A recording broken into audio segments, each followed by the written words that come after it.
अस्सलाम स्टूडेंट्स, कैसे हैं आप सब। उम्मीद आप सब खैरियत से हैं। आज हम पढ़ेंगे chemistry chapter number 5 physical state of matter. हमारा टॉपिक हमने पढ़ा था वेपर प्रेशर का पढ़ा था। हमने पढ़ा था वेपर प्रेशर क्या होता है, कंडेंसेशन का प्रोसेस क्या होता है। आज हम इसके फैक्टर्स पढ़ेंगे कि वेपर प्रेशर किस पे डिपेंड करता है, कौन से फैक्टर्स हैं जिन पे वेपर प्रेशर डिपेंड करते हैं। हम लोग थोड़ा इस पर ब्रीफली देख लेते हैं। The pressure exerted by vapours of a liquid at equilibrium with the liquid at a particular temperature is called vapour pressure of a liquid है।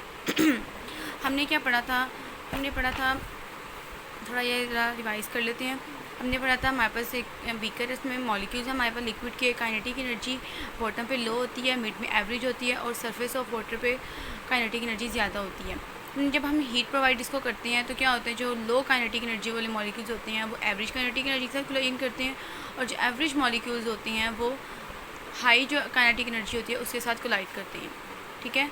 उसके बाद हमने पढ़ा था कि अगर हम लोग एक बीकर लेते हैं जो जिसका लिड लगा होता है, कवर्ड होता है ऊपर से, तो वेपर्स जब बनते हैं हम टेम्परेचर प्रोवाइड करते हैं, काइनेटिक एनर्जी ज़्यादा होती है, आपस में इनकी कोलाइन ज़्यादा होती है, तो ये वेपर स्टेट में जब आते हैं तो इनको बाहर निकलने की जगह नहीं मिलती, तो ये क्या करते हैं, वापस लिक्विड पे प्रेशर लगाते हैं। इस प्रेशर को हम कहते हैं वेपर प्रेशर। ठीक है। इसका पानी का लिक्विड का हम कहते हैं वेपर्स बनना, हम लोग कहते हैं इसको वेपर प्रेशर है। ठीक है। ये वेपर्स बनने वेपराइजेशन का प्रोसेस है। और कंडेंसेशन क्या है कि गैस मॉलिक्यूल्स का वापस लिक्विड फेज में आ जाना, इसे हम कहते हैं कंडेंसेशन का प्रोसेस। ठीक है। ये आप लोगों का देखा, आप लोगों का ये रिवर्स का साइन होता है कि लिक्विड वेपर्स बन रहे हैं और वेपर्स दोबारा लिक्विड बन रहे हैं। लिक्विड से अगर वेपर्स बनेंगे तो वेपराइजेशन का प्रोसेस होगा, और अगर वेपर से लिक्विड्स बनेंगे दोबारा बनेंगे तो इसे हम कंडेंसेशन का प्रोसेस कहते हैं। आइए हम इसके अंदर थोड़े फैक्टर्स डिस्कस कर लेते हैं। और एक हमने स्टेट पढ़ी थी, डायनेमिक इक्विलिब्रियम की स्टेट पढ़ी थी। डायनेमिक हमने इक्विलिब्रियम पढ़ा था। हमने पढ़ा था कि जब लिक्विड और वेपर प्रेशर जब हम जो है ना इनका रेट इक्वल आ जाता है, जिससे कि इक्वल होते हैं बट इन अपोजिट डायरेक्शन, तो हम इसको कहते हैं इक्विलिब्रियम स्टेट है। हमारे पास जो है वो डायनेमिक इक्विलिब्रियम की स्टेट आ जाती है। आज हम फैक्टर्स डिस्कस करते हैं। पहला हमारे पास फैक्टर आता है नेचर ऑफ लिक्विड, सेकेंड हमारे पास है साइज़ ऑफ मॉलिक्यूल्स, टेम्परेचर। ठीक है। थर्ड हमारे पास टेम्परेचर आता है। जी, फैक्टर डिस्कस करने से पहले थोड़ा हम लोग देख लें। Vapour pressure depend upon the nature of liquid. Polar liquids, हमारे पास दो तरह के लिक्विड्स आते हैं, पोलर लिक्विड और नॉन पोलर लिक्विड।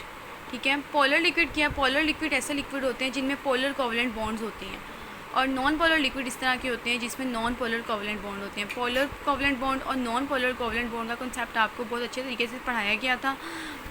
अब देखिए, अगर हम फ़र्ज़ करते हैं हमारे पास पोलर कोवलेंट बॉन्ड है, अगर हम HCl की बात करते हैं, ठीक है, जैसे हमने पढ़ा था कि इसने अपना इलेक्ट्रॉन शेयर किया, इसने अपना इलेक्ट्रॉन शेयर किया, तो जिसकी इलेक्ट्रोनेगेटिविटी ज़्यादा होती है वो इलेक्ट्रॉन को अपनी तरफ अट्रैक्ट कर लेता है, और नतीजे पे क्या साइन आ जाता है, इसके ऊपर पार्शियल नेगेटिव और इस पर पार्शियल पॉजिटिव। पोलैरिटी इंड्यूस हो गई, इन पे पोल्स बन गए हैं, चार्जेस बन गए हैं, इसमें हम कहते हैं कि ये पोलर कोवलेंट बॉन्ड है।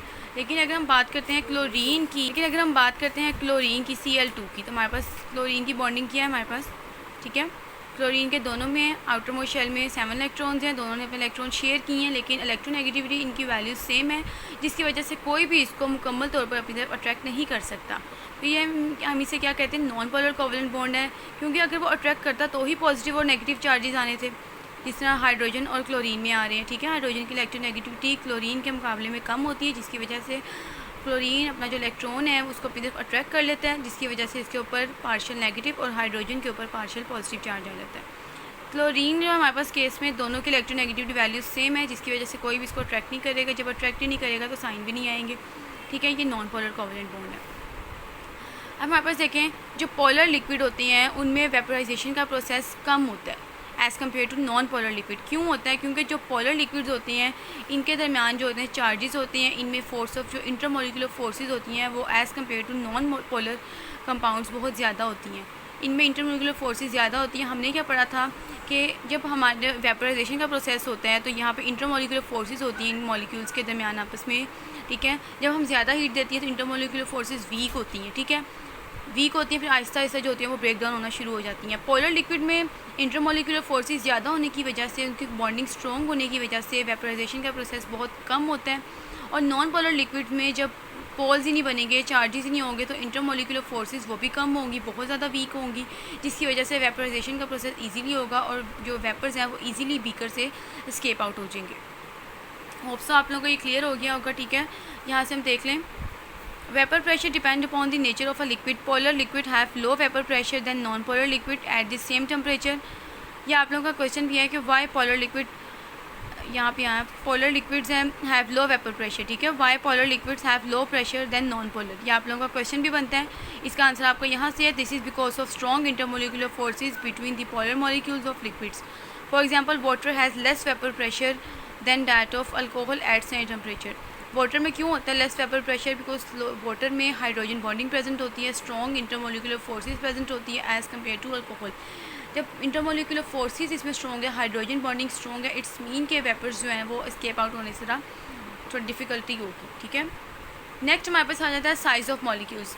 लार्ज साइज़ हमारे पास अगर मॉलिक्यूल्स आते हैं तो जाहिर सी बात है कि उनमें इंटरमोलिकुलर फोर्सेज भी ज़्यादा होंगी और जो स्ट्रॉन्ग। अगर हम बात करते हैं कि हमारे पास ये मॉलिक्यूल्स हैं, ठीक है, इनके दरमियान अगर हम एक लार्ज साइज़ का मॉलिक्यूल ले लेते हैं, किसके दरमियान इंटरमोलिकुलर फोर्सेज जो हैं वो ज़्यादा होंगे? ऑब्वियस बात है कि जो लार्ज साइज़ होंगे, अगर हम कहते हैं कि इनके पॉजिटिव चार्जेस हैं हमारे पास, ठीक है, इस तरह ऑपोजिट चार्जेस हम बना लेते हैं और इधर एक ही हम बना लेते हैं।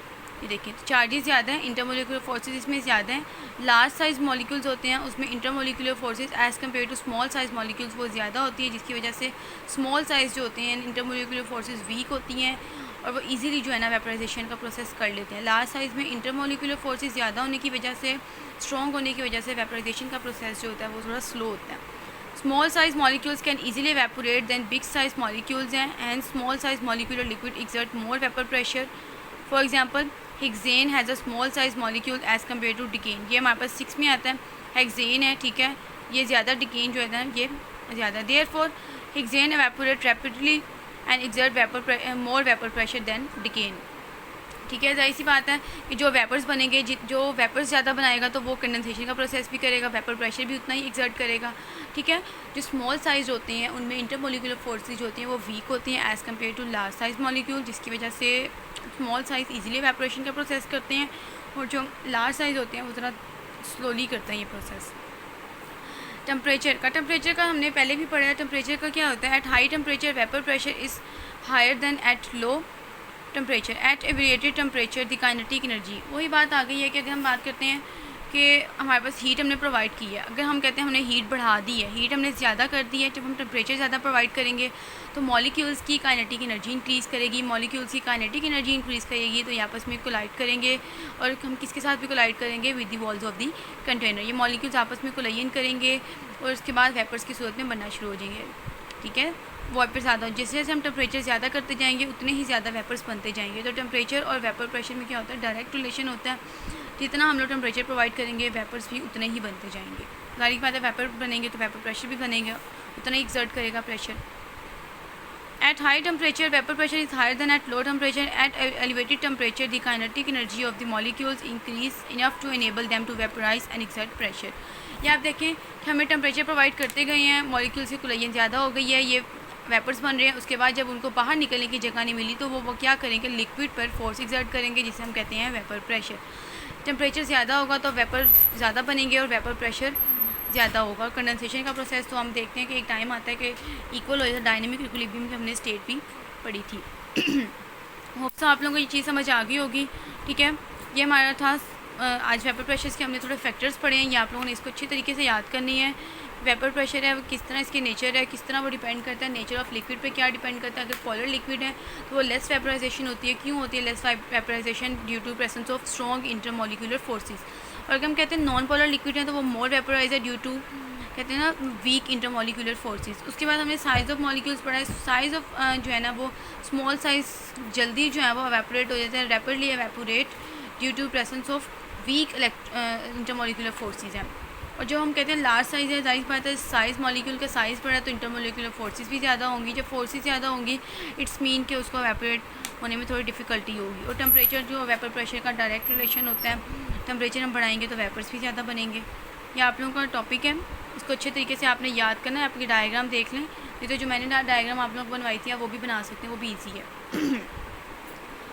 होप्स आप लोगों को ये टॉपिक समझ आ गया होगा। कोई भी चीज़ आपको अगर मुश्किल लगे तो आप लोग लाजमी पूछिएगा। कोई भी कंसेप्ट अगर आपको नहीं क्लियर तो आप लोग उसको पूछिएगा लाजमी। नेक्स्ट हमारे पास टॉपिक आता है हमारे पास बॉइलिंग पॉइंट। हम बॉइलिंग पॉइंट को देख लेते हैं। सिंपल वही प्रोसेस हमारे पास आ जाता है, लेकिन थोड़ी सी इसमें चेंजिंग है। ये देखें, हम कहते हैं, देखते हैं हम सिंपल, अगर हम कहते हैं कि हमने एक बीकर बनाया, इसमें हमारे पास लिक्विड है, हम कहते हैं लिक्विड है हमारे पास, हमने इसको टेम्परेचर प्रोवाइड किया, ठीक है, हीट कह लें, टेम्परेचर कह लें, हमने इसको प्रोवाइड किया। टेम्परेचर प्रोवाइड करने से क्या होता है, मॉलिक्यूल्स की काइनेटिक एनर्जी इंक्रीज़ करती है। काइनेटिक एनर्जी इंक्रीज़ करने से क्या होता है, मॉलिक्यूल्स जो होते हैं, लिक्विड के मॉलिक्यूल्स हैं, इनमें कोलिजन तेज़ हो जाती है। कोलिजन तेज़ होगी तो क्या बनेंगे, ये वेपर्स बनना शुरू हो जाएंगे। एक हमारे पास ये होता है वेपर्स, ठीक है। एक हमारे पास आता है एटमॉस्फेरिक प्रेशर। एटमॉस्फेरिक प्रेशर की बात करते हैं, ठीक है। एटमॉस्फेरिक प्रेशर हमारे पास है जो आउटसाइड प्रेशर होता है, ठीक है, कवर ऑफ गैस कह लें, ठीक है, गैसेस का गिलाफ होता है। एटमॉस्फेरिक प्रेशर होता है जो हमारे सराउंडिंग का प्रेशर होता है, ठीक है। एक हमारे पास होता है एटमॉस्फेरिक प्रेशर, एक हमारे पास होता है वेपर प्रेशर। वेपर प्रेशर क्या होता है, जो हम हीट प्रोवाइड करते हैं लिक्विड को, उसके नतीजे में जो वेपर्स बनते हैं, ठीक है, एक उसका प्रेशर होता है और एक आउटसाइडर पे हम कहते हैं एटमॉस्फेरिक प्रेशर है हमारे पास।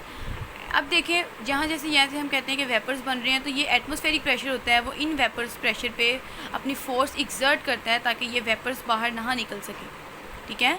दोबारा इस चीज़ को देख लें, हीट प्रोवाइड हमने की है, वेपर्स बने हैं, एक हमारे पास ये प्रेशर आ गया और एक आउटसाइड का एक्सटर्नल प्रेशर आता है जिसे हम कहते हैं एटमॉस्फेरिक प्रेशर। एटमॉस्फेरिक प्रेशर है वो भी अपना प्रेशर जो है इन वेपर्स पे एक्सर्ट करता है ताकि ये वेपर्स जो हैं वो बीकर से बाहर ना आ सकें, ये सराउंडिंग में ना जा सकें, ठीक है। लेकिन हम क्या करते हैं, हमने देखना है, हमने हीट ज़्यादा करते जाएंगे, हमारी ये कोशिश होगी कि हमने एवेपोरेशन करवानी है। एटमॉस्फेरिक क्या करता है, वेपर्स को रोकता है कि वेपर प्रेशर बाहर ना आ सके। हम जैसे जैसे हीट हम तेज़ करते जाएंगे, वेपर प्रेशर बढ़ते जाएंगे, हम हीट और तेज़ करते जाएंगे, मज़ीद वेपर्स बनते जाएंगे। एक टाइम ऐसा आएगा कि जो वेपर प्रेशर है वो इक्वल हो जाएगा एटमॉस्फेरिक प्रेशर के।